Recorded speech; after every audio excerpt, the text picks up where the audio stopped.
అనుబంధ విభాగాలు అందులో భాగస్వామ్యం అవుతాయి. అందులో ఆ ప్రదర్శనలో డప్పు కళా బృందాలు ప్రధాన భూమిక పోషించాలని చెప్పి విజ్ఞప్తి చేస్తున్నాను. నేను ప్రధానంగా మూడు విషయాలు.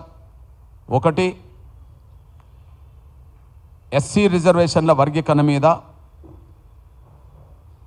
గతంలో షమీం అఖ్తర్ గారు ఇచ్చిన నివేదికలో ఉన్న లోపాలను సరిచేసి దళితుల్లో ఉండబడే 59 కులాలకు ఎవరికి అసంతృప్తి ఆవేదన లేకుండా చేయడం కోసం అందరికీ న్యాయం జరిగిందనే విధంగా, అన్ని కులాలకు న్యాయం జరిగిందనే విధంగా వర్గీకరణ ప్రక్రియను ముందుకు నడిపించాలని చెప్పి మేము మొదటి విజ్ఞప్తి చేస్తున్నాం. గతంలో షమీం అఖ్తర్ గారు ఇచ్చిన నివేదికలో లోపాలను అధ్యయనం చేయకుండానే సబ్ కమిటీ ఆమోదించింది, క్యాబినెట్ ఆమోదించింది, శాసనసభ కూడా ఆమోదించింది.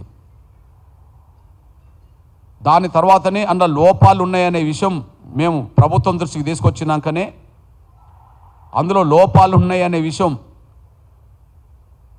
ఆ లోపాలు తలెత్తడానికి, కమిషన్ నివేదికలో లోపాలు తలెత్తడానికి కారణాలు ఏమైనా కావచ్చు, అది ఉద్దేశపూర్వకంగా జరిగిందా లేదంతో సంబంధం లేకుండా ఆ లోపాలు ఉన్నాయనే విషయం మేము ప్రభుత్వం దృష్టికి తీసుకొచ్చాం.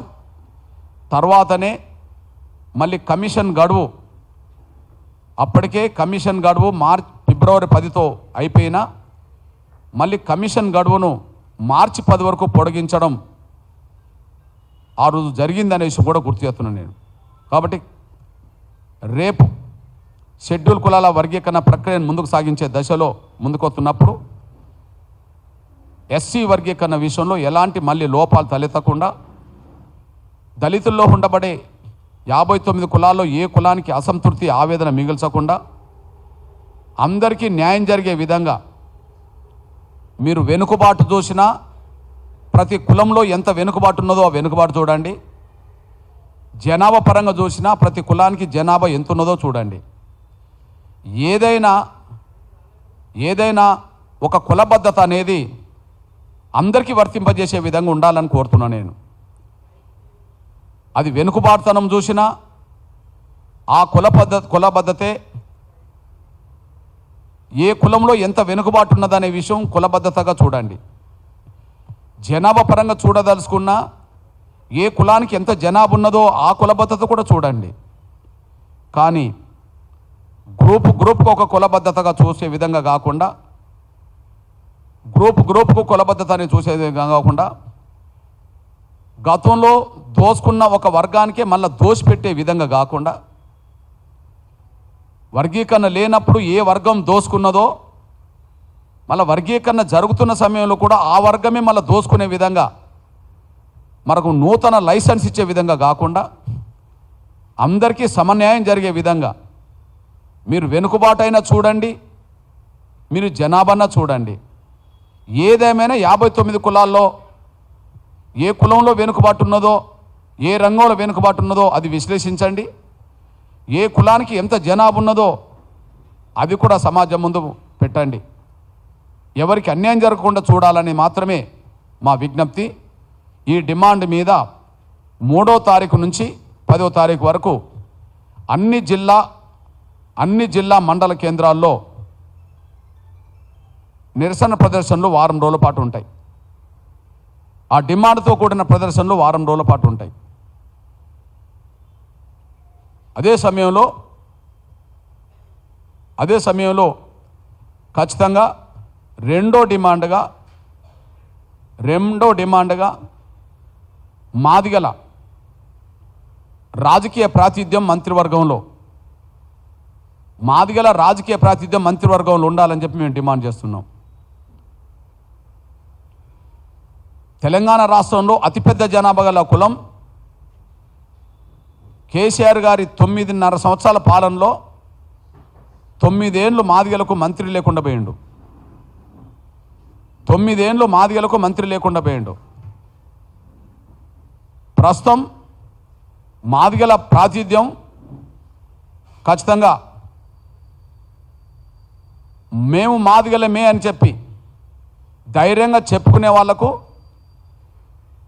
మా సాంస్కృతిక వాయిద్యం డప్పు అని గర్వంగా డప్పు పట్టుకునే వాళ్లకు, మేము మాదిగలము అని చెప్పి ధైర్యంగా గెలిచిన ఎమ్మెల్యేలో మేము మాదిగలం అని చెప్పి గెలిచిన ఎమ్మెల్యేలో ధైర్యంగా చెప్పుకునే వాళ్లకు, అదే సమయంలో తరతరాలుగా మా జాతి సాంస్కృతిక వాయిద్యం డప్పు అని చెప్పి ధైర్యంగా డప్పు పట్టుకొని కొట్టే వాళ్లకు మాదిగల ప్రాతినిధ్యం కింద మరో 2 మంత్రివర్గంలో చోటు కల్పించాలి. మాదిగల ప్రాతినిధ్యం కింద 2 చోటు కల్పించాలని చెప్పి నేను విజ్ఞప్తి చేస్తున్నా. మా రెండో డిమాండ్, మా ప్రదర్శనలో రెండో డిమాండ్, ఖచ్చితంగా మా ప్రదర్శనలో రెండో డిమాండ్ ఖచ్చితంగా మంత్రివర్గంలో మరో 2 మాదిగలకు ప్రాతినిధ్యం ఉండాలనేది మా రెండో డిమాండ్ కూడా చెప్తున్నాను నేను. మూడోదిగా ఖచ్చితంగా ఎస్సీ రిజర్వేషన్ల వర్గీకరణలో 3 గ్రూపులు కాదు 4 గ్రూపులు ఉండాలని, గతంలో ఏబిసిడి ఉన్నట్టుగానే మళ్ళీ ఏబిసిడి ఉండాలని,